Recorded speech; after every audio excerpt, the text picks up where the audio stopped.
સ્પર્ધાત્મક પરીક્ષાને લગતા દરેક વિષયોના વિડીયોઝ, ડેઇલી કરંટ અફેર્સ તથા નવી ભરતીની માહિતી મેળવવા માટે જોતા રહો અમારી યુટ્યુબ ચેનલ ICE રાજકોટ અને અમારી ચેનલને સબસ્ક્રાઇબ કરો તથા બેલ આઇકોન પ્રેસ કરો જેથી દરેક નવા વિડીયોની નોટિફિકેશન મેળવી શકો. નમસ્કાર વિદ્યાર્થી મિત્રો, આઈસીની યુટ્યુબ ચેનલ પર આપનું હાર્દિક સ્વાગત છે. આજે ગણિત વિષયમાં એક અતિ મહત્વના ટોપિકની વાત કરીશું કે જે બધા જ પ્રકારની એક્ઝામની અંદર વારંવાર પ્રશ્નો પૂછાતા હોય છે અને જેની અંદર ઘણા બધા સૂત્રો પણ તૈયાર કરવા પડે છે અને સૂત્રો તૈયાર કર્યા પછી પણ ત્યાં આગળ પ્રશ્નમાં કંઈક ને કંઈક પ્રોબ્લેમ નીકળતો હોય છે. તો એવું જ ચેપ્ટર એટલે કે ભૂમિતિ, જેની અંદર બે ભાગ પડશે, પરિમિતિ અને ક્ષેત્રફળ, બીજું એટલે કે પૃષ્ઠફળ અને ઘનફળ. આજે પહેલા ટોપિકની વાત કરીશું એટલે પરિમિતિ અને ક્ષેત્રફળ, કે જેના એક્ઝામ્પલ પરીક્ષાની અંદર કેવા પૂછાતા હોય છે અને આ પૂછાયેલા પ્રશ્નોને સહેલાઈથી કઈ રીતે સોલ્વ કરીશું. તો જોઈએ આજે પરિમિતિ અને ક્ષેત્રફળ, જેની અંદર પહેલા એક્ઝામ્પલની શરૂઆત કરીએ. 1 મીટર પહોળાઈવાળા 2 મીટર કાપડમાંથી 625 ચોરસ સેન્ટીમીટર ક્ષેત્રફળ ધરાવતા કેટલા ચોરસ ટુકડાઓ બનશે એવું કીધું છે. તો શું વાત કરી છે, કેટલા ચોરસ ટુકડાઓ બનશે. જ્યારે પણ સંખ્યા શોધવાની હોય, જ્યારે ભૂમિતિનું એક્ઝામ્પલ હોય અને સંખ્યા શોધવાની વાત કરી હોય ત્યારે સંખ્યા માટે લખીશું કે સંખ્યા શોધવા માટે પહેલા તો જોવું પડશે કે અંદર શું વસ્તુ આપેલી છે. જો ઘનફળ આપેલું હોય તો બે ઘનફળ થશે, એક મોટા ગોળાનું હશે, એક નાની ગોળીઓનું ઘનફળ હશે. ધારો કે વાત કરી હોય ક્ષેત્રફળની, જેમ કે વાત કરી છે અત્યારે કોની ક્ષેત્રફળની વાત કરેલી છે, તો આ જે ક્ષેત્રફળ શોધવાનું છે, ક્ષેત્રફળ કયું આવશે. તો અહીંયા ક્ષેત્રફળ છે તો ઉપર પણ જે મોટો ટુકડો છે જેનું ક્ષેત્રફળ શોધવું પડશે. અને બીજી વાત કરી છે કે અહીંયા નાના નાના ચોરસ ટુકડા બનાવવાના છે, તો ચોરસ ટુકડાનું પણ શું આપેલું છે, ક્ષેત્રફળ.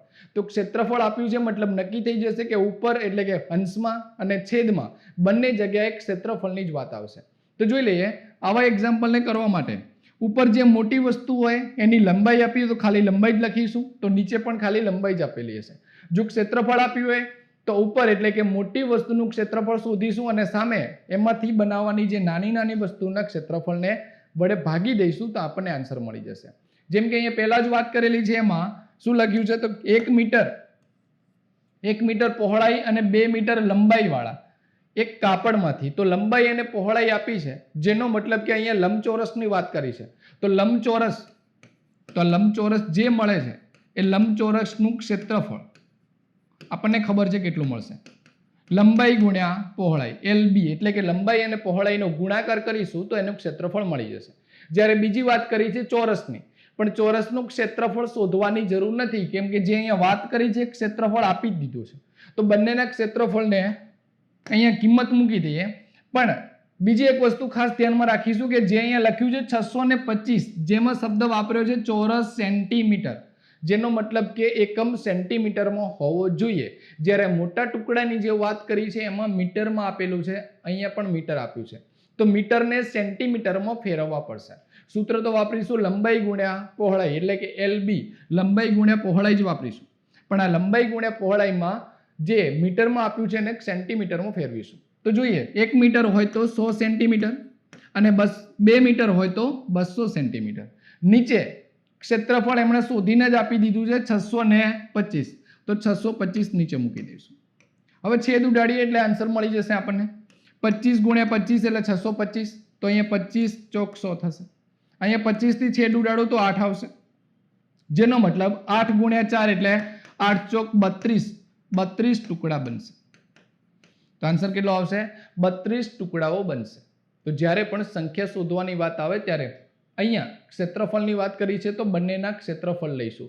મોટા ટુકડાનું કે મોટી વસ્તુનું ક્ષેત્રફળ ઉપર આવશે, જ્યારે નાની જે વસ્તુ અંદરથી બનાવવાની છે જેનું ક્ષેત્રફળ નીચે આવશે. જોઈએ એક બીજો જ એક્ઝામ્પલ જેની અંદર સંખ્યા શોધવાની હોય. તો 42.5 મીટર લાંબા સળિયામાંથી 85 સેન્ટીમીટર લંબાઈના કેટલા સળિયા કાપી શકાય. તો બંનેમાં સળિયાઓની સંખ્યા શોધવાની વાત કરી છે, તો કે કુલ સળિયા કેટલા બનશે. હવે સળિયા બનવા માટે એમણે શું આપ્યું છે, તો અહીંયા લાંબા લખ્યું છે, અહીંયા લંબાઈ લખ્યું છે, મતલબ એકમ તરીકે લંબાઈ જ આપી છે.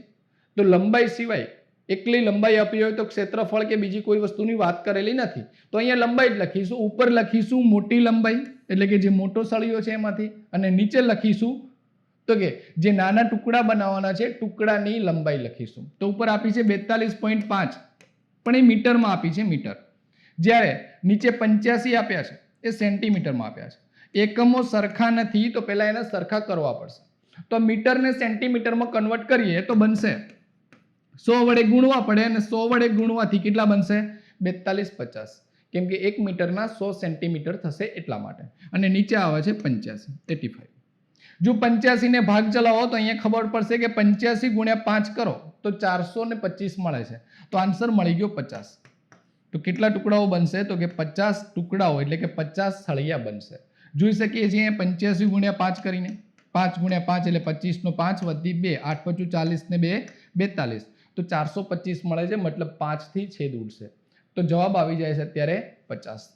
તો એમાંથી 50 સળિયા કાપી શકાય. કેટલા સળિયા કાપી શકાય 50 સળિયા કાપી શકાય કે જેની લંબાઈ હશે 85 સેન્ટીમીટર. હજુ એક બીજો જોઈ લઈએ એક્ઝામ્પલ કે જેની અંદર સંખ્યા શોધવાની વાત કરેલી હોય.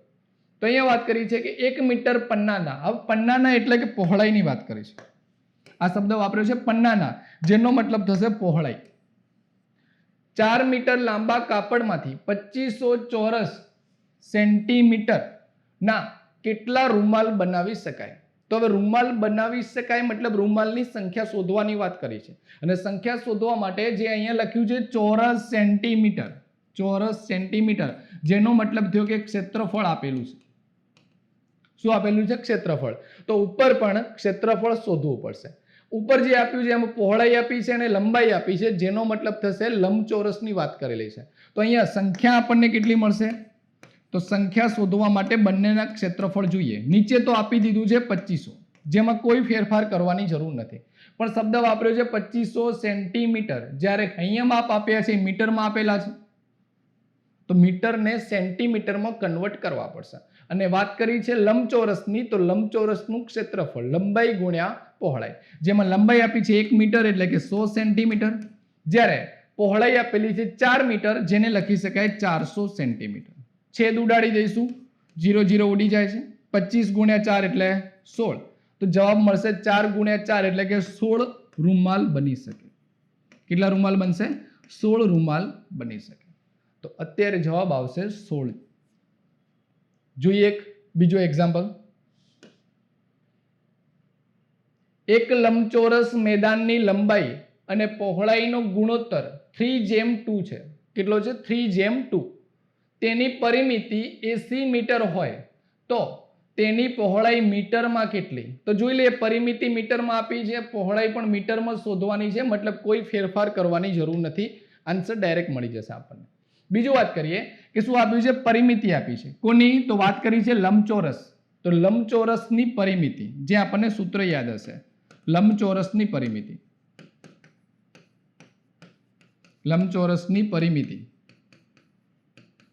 કેટલી થશે 2(l+b) એટલે કે લંબાઈ પ્લસ પહોળાઈનો સરવાળો ગુણ્યા 2 કરીશું એટલે લંબચોરસની પરિમિતિ મળી જશે. પરિમિતિ આપી દીધી છે અત્યારે કેટલી છે 80 તો લખી દઉં છું 80 બરાબર 2. હવે લંબાઈ અને પહોળાઈ ગુણોત્તરમાં આપેલી છે. જ્યારે ગુણોત્તરમાં માપ આપેલું હોય તો એને ધારવા પડશે x ની સાપેક્ષમાં.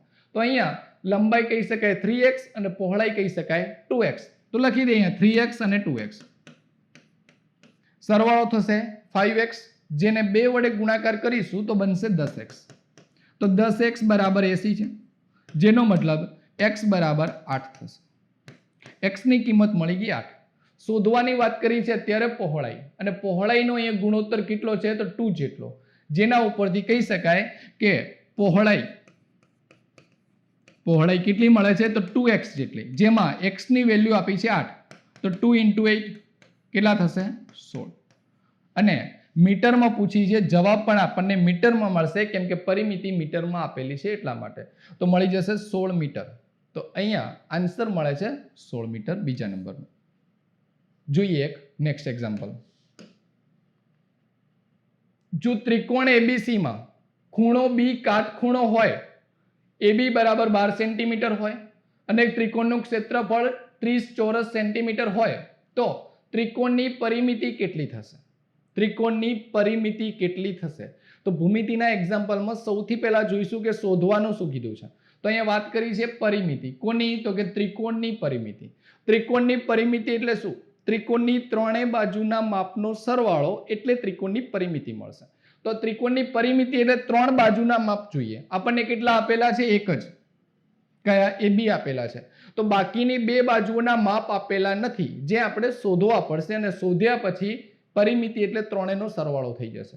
તો જોઈએ અત્યારે એક ત્રિકોણ આપ્યો છે ને ત્રિકોણ વાત કરી છે કાટકોણ ત્રિકોણ છે, જેમાં B ખૂણો કાટખૂણો છે. તો અહીં લખી શકાય ABC, જેની અંદર B કાટખૂણો છે. AB નું માપ આપ્યું છે 12 જેટલું. જો આપણને BC નું માપ મળી જાય તો પાયથાગોરસ વાપરી શકીએ. કર્ણનો વર્ગ એટલે કે AC આપણને મળી જશે. AC પણ આપેલું નથી, BC પણ આપેલું નથી, પણ આ BC એટલે કે આ પાયો શોધવાનો છે. જો પાયાનું માપ મળી જાય તો આપણને કર્ણ એટલે કે AC નું માપ મળી જશે, અને AC નું માપ મળી જાય તો ત્રણ બાજુઓના માપ થઈ ગયા, જેમનો સરવાળો કરીશું એટલે આપણને પરિમિતિ મળી જશે. તો સૌથી પહેલા શોધવું પડશે BC નું માપ, અને BC ના માપ માટે એક વસ્તુ આપેલી છે, ત્રિકોણનું ક્ષેત્રફળ. હવે ત્રિકોણના ક્ષેત્રફળનું સૂત્ર ખબર છે કે ક્ષેત્રફળ કેટલું થશે. તો અહીંયા વાત કરી છે કાટકોણ ત્રિકોણની, કેમ કે ખૂણો B કાટખૂણો છે એટલા માટે. તો ત્રિકોણ એટલે કે કાટકોણ ત્રિકોણનું ક્ષેત્રફળ કેટલું મળશે? 1/2 પાયો ગુણ્યા વેધ. વેધ લખો અથવા ઊંચાઈ લખી શકીએ. પાયો ગુણ્યા ઊંચાઈ, પાયો ગુણ્યા વેધ. તો અહીંયા ક્ષેત્રફળ આપી દીધું છે 30 જેટલું, તો લખું છું 30 1/2 પાયો એટલે કે BC તો આપ્યું નથી, શોધવાનું છે. જ્યારે વેધ આપી દીધો છે કેટલો છે? 12. અહીંયા છેદ ઉડાડીશ તો 6 મળશે. 6 ને આ બાજુ છેદ ઉડાડો તો 6 × 30 થશે. તો BC નું માપ મળી ગયું 5. BC નું માપ મળી જાય છે અત્યારે 5. તો અહીંયા AB નું માપ 12 આપેલું છે, BC નું માપ આપેલું છે 5. તો આપણે શોધવાનું છે AC², જેમાં પાયથાગોરસનો નિયમ એટલે કે AC નો વર્ગ કર્ણનો વર્ગ કેટલો મળે? તો બે બાજુના વર્ગના સરવાળા જેટલો મળશે. તો બે બાજુનો વર્ગ એટલે કે AB નો વર્ગ અને BC નો વર્ગ. AB નો વર્ગ થશે 144, 12 આપ્યા છે એટલે, અને 5 નો વર્ગ એટલે 25 થશે. સરવાળો કરીએ 169, 169 મળે છે. 169 તો મળશે AC². તો AC બરાબર કેટલા થશે? 13. તો AC નું માપ મળી ગયું આપણને 13. જે કદાચ ડાયરેક્ટ પણ કરી શકીએ. 12 આપ્યા છે તો 12 નો વર્ગ 144, 5 નો વર્ગ 25, 169 અને આપણને વર્ગ તૈયાર હશે તો ખબર પડી જશે કે 13 નો વર્ગ છે. તો આ બધા સ્ટેપ મૂકવાની કોઈ જરૂર નથી, ડાયરેક્ટ અહીંયા 13 લખી શકીએ. તો ત્રણ બાજુના માપ મળી ગયા 5, 12 અને 13. ત્રણેયનો સરવાળો કરો એટલે પરિમિતિ મળી જશે. તો પરિમિતિ કેટલી મળશે? તો પરિમિતિ એટલે ત્રણેયનો સરવાળો 5 + 12 + 13. જોઈ લઈએ કેટલો થશે? 30. પરિમિતિની પાછળ એકમ કયો લાગશે? તો અહીંયા સેન્ટીમીટરની વાત કરી છે તો 30 સેન્ટીમીટર લાગશે. તો પરિમિતિ કેટલી મળશે? 30 સેન્ટીમીટર મળશે. તો અહીંયા લખી શકાય 30 સેન્ટીમીટર, જે આપણો આન્સર થઈ જશે. ઓકે. પણ જોઈએ અહીંયા કે દર વખતે જ્યારે કાટકોણ ત્રિકોણની વાત આવે તો પાયથાગોરસની જરૂર પડતી હોય છે, અને દર વખતે આમનો વર્ગનો સરવાળો કરીશું એના કરતાં જે પાયથાગોરસની કહેવાય કે ત્રણ બાજુઓના માપ જે મળતા હોય એમની થોડી જોડી યાદ રાખી દઈશું તો આપણને કદાચ ફાયદો થઈ જશે. જેમ કે જોઈએ અહીંયા, જો એક બાજુનું માપ 3 હોય, એકનું 4 હોય તો એકનું માપ 5 મળે, કેમ કે 3 નો વર્ગ 9 થશે, 4 નો વર્ગ 16 થશે, બંનેનો સરવાળો 25 થાય, જેનું વર્ગમૂળ 5 મળે છે. આ જોડ ઉપરથી બીજી જોડ પણ બનાવી શકાશે, જેમ કે 6, 8 અને 10. એક બાજુનું માપ 6 હોય, એકનું 8 હોય તો કાટખૂણાની સામેની બાજુ એટલે કે કર્ણનું માપ કેટલું મળશે? 10 મળે છે. ત્રીજો જોઈએ તો કે 9, 12 અને 15. હજુ એક જોઈએ 12, 16 તો સામે મળશે 20. એક બીજું માપ છે હાલ જે મળ્યું એ 5, 12 અને 13, જેના ઉપરથી 10, 24, 26. તો પરીક્ષામાં મોટા ભાગે આમાંથી પૂછાતા હોય છે, કેમ કે ખાસ કરીને જ્યારે કાટખૂણામાં બાજુઓના માપ આપેલા હોય અને કર્ણનું માપ શોધવાનું હોય તો પાયથાગોરસનો ઉપયોગ કરીશું. પણ પાયથાગોરસમાં મોટા ભાગે આ બધી જોડો વપરાતી હોય છે. તો અત્યારે જો ખબર હોય કે એક બાજુનું માપ 5 હોય, એકનું 12 હોય તો છેલ્લે કયું મળે? 13 મળે. તો આ ગણતરી કરવાની જરૂર નહીં પડે, અને એ પણ આપણને ડાયરેક્ટ યાદ રહી જશે ખાલી 1-2 વસ્તુ યાદ રાખવાથી. જેમ કે જોઈ લઈએ, આ માપ યાદ રાખી દઈશું 3, 4, 5. તો હવે શું કરીશું? દરેકને 2 વડે ગુણી દઈએ તો 3 દુ 6, 4 દુ 8 અને 5 × 2 એટલે 10. જો એમને 3 વડે ગુણી દઈએ તો એક નવી જોડ મળશે. 3 ગુણ્યા 3 9, 4 ગુણ્યા 3 12 અને 5 ગુણ્યા 3 એટલે 15 મળશે. 4 વડે ગુણીશું તો એક નવી જોડ મળશે, 12 મળે છે, 16 અને 20. એક બીજું માપ યાદ રાખીશું 5 12 13, જેના ઉપરથી કહી શકાય 5 હોય તો 5 ના ડબલ 10, 12 ના ડબલ 24, 13 ના ડબલ 26. હજુ પણ મળી શકે. 5 ના 3 ગણા કરું તો 15 મળશે, 12 તરી 36 અને 13 તરી 39. તો આ બધા માપ મળી શકે, પણ ખાસ કરીને એક્ઝામની અંદર જે આપણને પૂછાતા હોય છે આ બધા રિપીટ થતા હોય છે વારંવાર, જેને યાદ કરી લઈશું એકવાર, તો કદાચ આ ગણતરી કરવી આપણને ઓછી થઈ જશે. ઓકે, જોઈએ એક નેક્સ્ટ એક્ઝામ્પલ. એક ખેતરની લંબાઈ અને પહોળાઈ આપેલી છે 16 અને 9. આ ખેતરના ક્ષેત્રફળ જેટલું જ ક્ષેત્રફળ ધરાવતા એક ચોરસ ખેતરની પરિમિતિ શોધો. શું વાત કરેલી છે? પહેલા તો વાત કરી છે ચોરસ ખેતરની. કયા ખેતરની? ચોરસ. પરિમિતિ શોધવાની છે. તો પહેલા ખબર હોવી જોઈએ કે ચોરસની પરિમિતિ કેટલી થશે. ચોરસની પરિમિતિ એટલે કે 4 બાજુના માપનો સરવાળો, અને 4 બાજુના માપનો સરવાળો એટલે લખી શકીએ 4 ગુણ્યા લંબાઈ જેટલું 4L. 4 ગુણ્યા લંબાઈ. તો પરિમિતિ શોધવા માટે જરૂર પડશે લંબાઈની. લંબાઈ આપેલી નથી, તો હવે જે પ્રોસેસ કરવી પડશે લંબાઈ શોધવા માટેની કરવી પડશે. જેના માટે આપણને એક લંબચોરસની વાત કરી છે. અહીંયા લંબાઈ અને પહોળાઈ આપી છે, મતલબ લંબચોરસ છે, અને લંબચોરસના ક્ષેત્રફળ જેટલું, એટલે આપણે પહેલા એનું ક્ષેત્રફળ શોધવું પડશે. તો લંબચોરસનું ક્ષેત્રફળ સૂત્ર ખબર છે કેટલું મળશે? લંબાઈ ગુણ્યા પહોળાઈ. લંબાઈ છે 16, પહોળાઈ છે 9, થઈ જશે 144. 144. હવે કીધું છે તેના જેટલું જ ક્ષેત્રફળ કોણ ધરાવે છે? તો એક ચોરસ ખેતર ધરાવે છે. તો ચોરસ માટે લખી શકીએ કે ચોરસનું ક્ષેત્રફળ કેટલું મળશે? લંબાઈ સ્ક્વેર. લંબાઈ ગુણ્યા લંબાઈ એટલે લંબાઈના સ્ક્વેર જેટલું મળશે. અહીંયા ચોરસનું ક્ષેત્રફળ કેટલું છે? તો એ લંબચોરસ જેટલું જ છે, અને લંબચોરસનું કેટલું છે? 144. તો કહી શકાય કે ચોરસનું કેટલું મળે છે? 144. 144 બરાબર L સ્ક્વેર. તો L બરાબર કેટલા હોય? 12 નો વર્ગ 144 થશે. તો L બરાબર મળી ગયા 12. હવે વાત કરેલી છે આપણને કે ચોરસની પરિમિતિ શોધો, જેમાં જરૂર હતી લંબાઈની, અને ચોરસ માટે આપણને લંબાઈ મળી ગઈ છે. કેટલી મળે છે? 12 મીટર જેટલી. તો હવે પરિમિતિ શોધવાની છે, અને પરિમિતિ માટે સૂત્ર પહેલા જોઈ લીધું. 4 ગુણ્યા લંબાઈ જેટલું થાય છે, એટલે કે 4L. જેની અંદર પરિમિતિ કેટલી છે તો એ શોધવાની છે. સૂત્ર મૂકીશું 4 × L. તો 4 ગુણ્યા લંબાઈ એટલે 12 ચોક 48. તો મળી ગયું 48.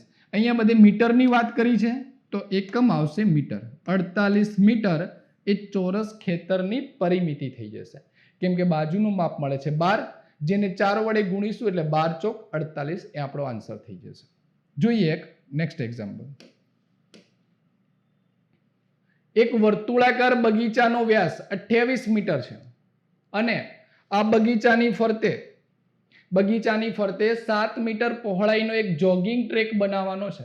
તો આ જોગિંગ ટ્રેકનું ક્ષેત્રફળ કેટલું થશે? તો એક બગીચો આપેલો છે વર્તુળાકાર, જેની બહારના ભાગમાં 7 મીટર પહોળાઈ જેટલો એક જોગિંગ ટ્રેક બનાવવાનો છે. તો જોઈ લઈએ કઈ રીતે કન્ડિશન બનશે અહીંયા. તો અહીંયા વાત કરી છે આપણને કે જોગિંગ ટ્રેક બનાવવાનો છે. તો પહેલા એક સમજી શકાય કે એક બગીચો છે જે 28 મીટર વ્યાસ વાળો કીધો છે. તો આ એક જોગિંગ ટ્રેક એક વર્તુળાકાર બગીચો છે, જેની બહાર એક બગીચો બનાવવાનો છે. બહાર શું બનાવવાનું છે? એક જોગિંગ ટ્રેક. ને આ જોગિંગ ટ્રેક આ રીતે બનાવીશું વર્તુળાકારમાં તો આપણને મળી જશે અહીંયા.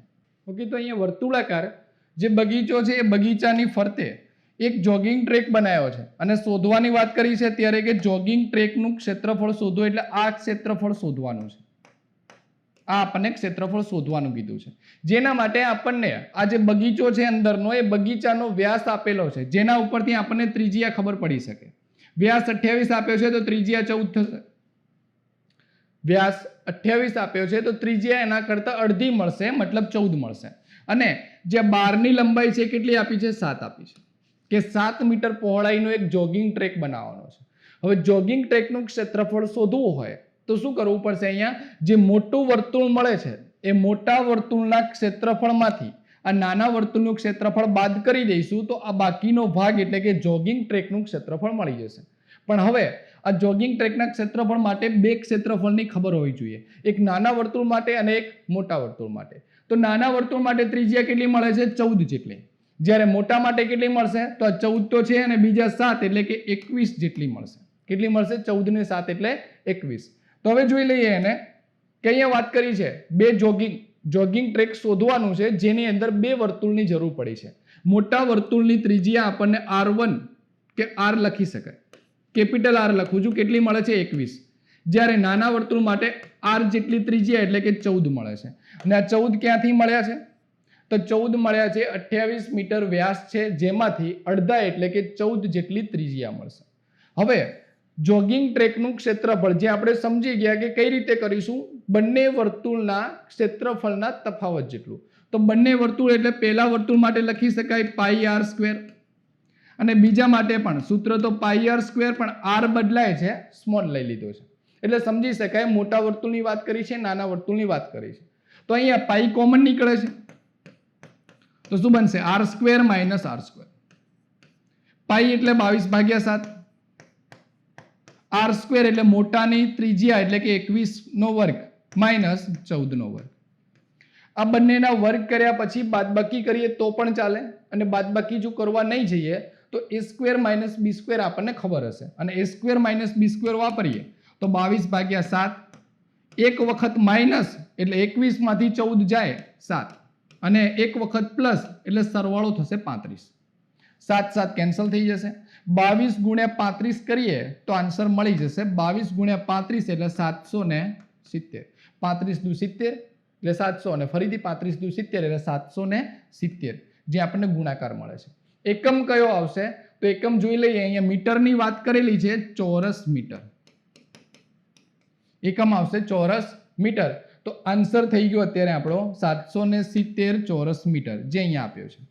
પણ નીચે જોઈ લઈશું, અહીંયા સેન્ટીમીટર આપ્યું છે જે નહીં આવે કેમ કે એકમો મીટરમાં છે, તો અહીંયા ચોરસ મીટરમાં માપ મળશે.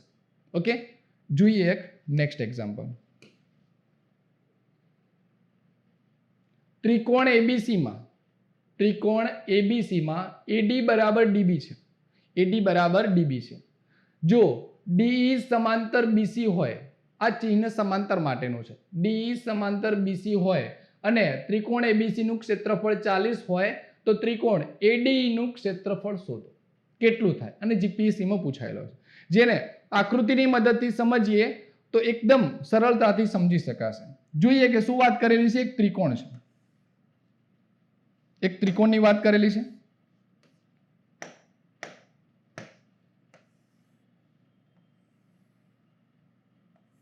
આ સમજી લઉં છું, એક ત્રિકોણ છે, કયો નામ છે? ABC.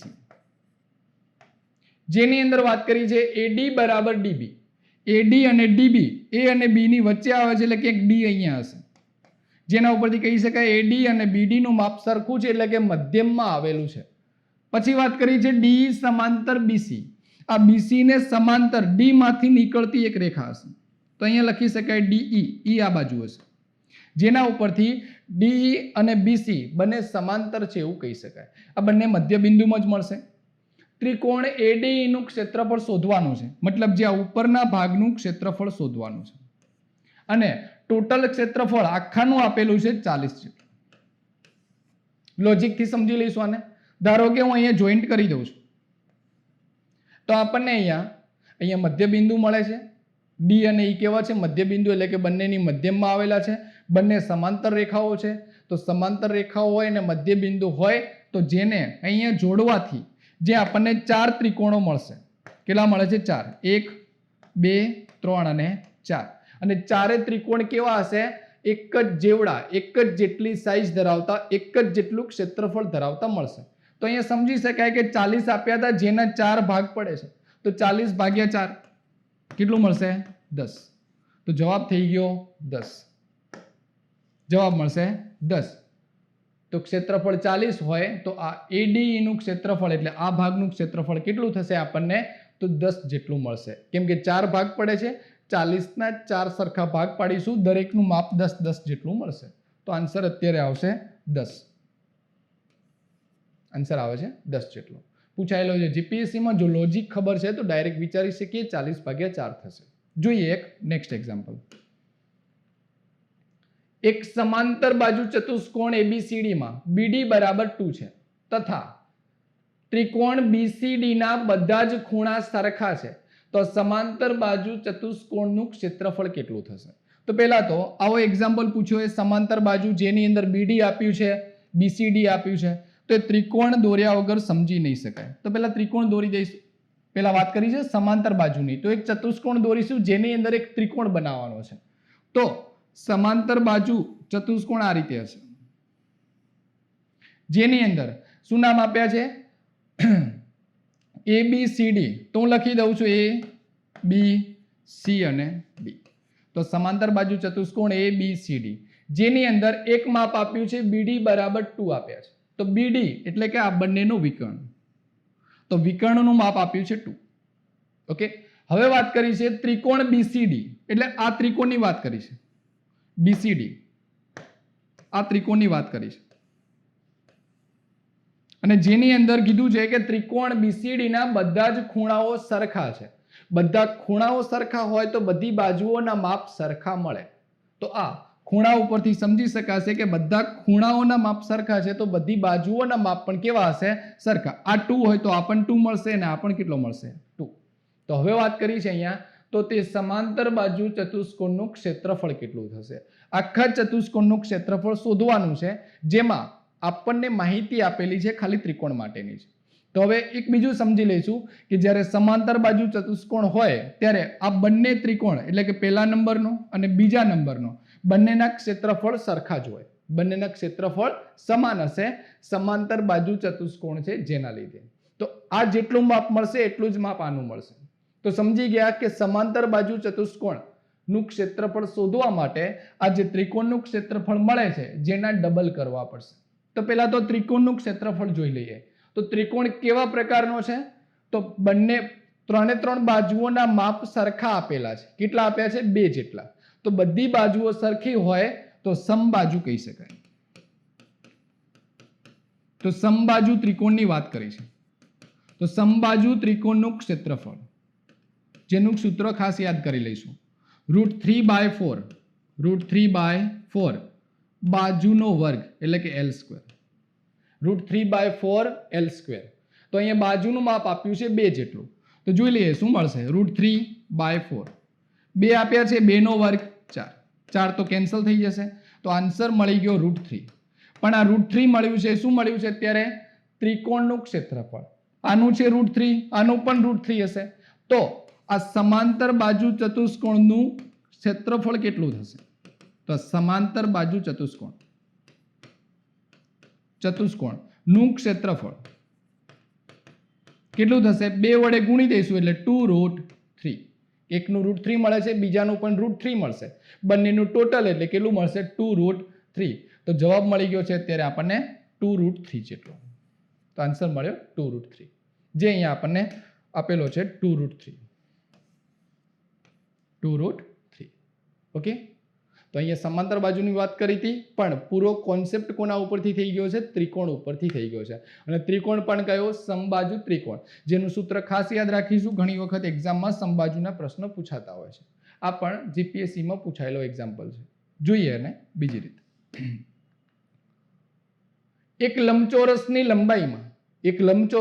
લંબાઈમાં 20% નો વધારો કરવામાં આવે અને પહોળાઈમાં 20% ઘટાડો કરવામાં આવે તો તેનું ક્ષેત્રફળ 192 ચોરસ મીટર જેટલું થાય છે.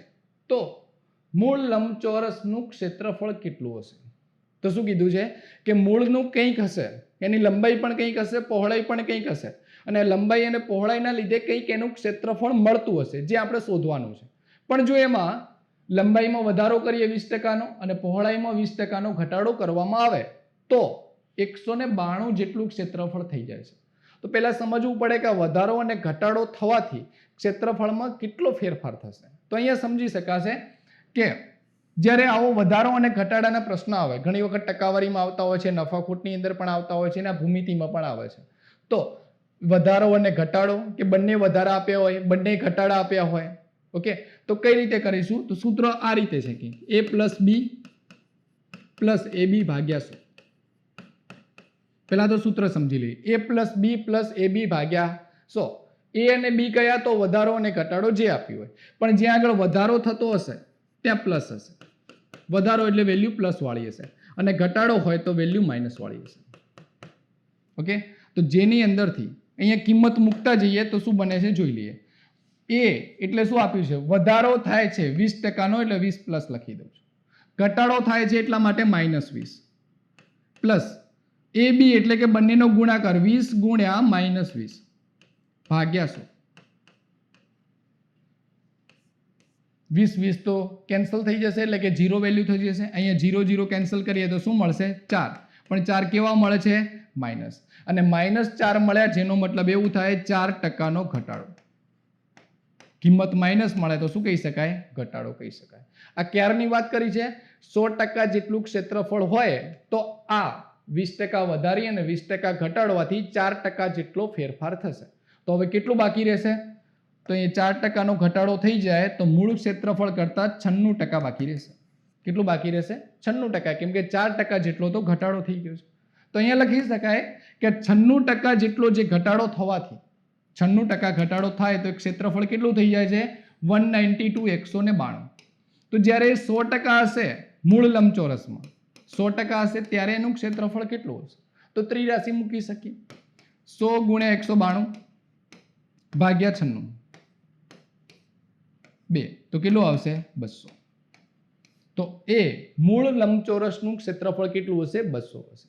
જો આવા ઘણા બધા એક્ઝામ્પલ કરેલા હોય A plus B plus AB ભાગ્યા 100 તો આપણને સમજી શકાશે કે ઘટાડો અને વધારો સરખો હોય તો 20 ગુણ્યા 20 એટલે 400 નો 20 ગુણ્યા 20 એટલે કે 400 કરીશું અને 400 ને 100 વડે ભાગીએ તો 4 જવાબ મળે અને જે મળતો હોય શું મળશે? ઘટાડો જ મળશે. તો સમજી શકાય કે 100 એ 4 જેટલું ઘટ્યું છે તો 200 એ 8 જેટલું ઘટે અને અહીંયા 192 એટલે 8 જેટલો જ ઘટાડો આપેલો છે.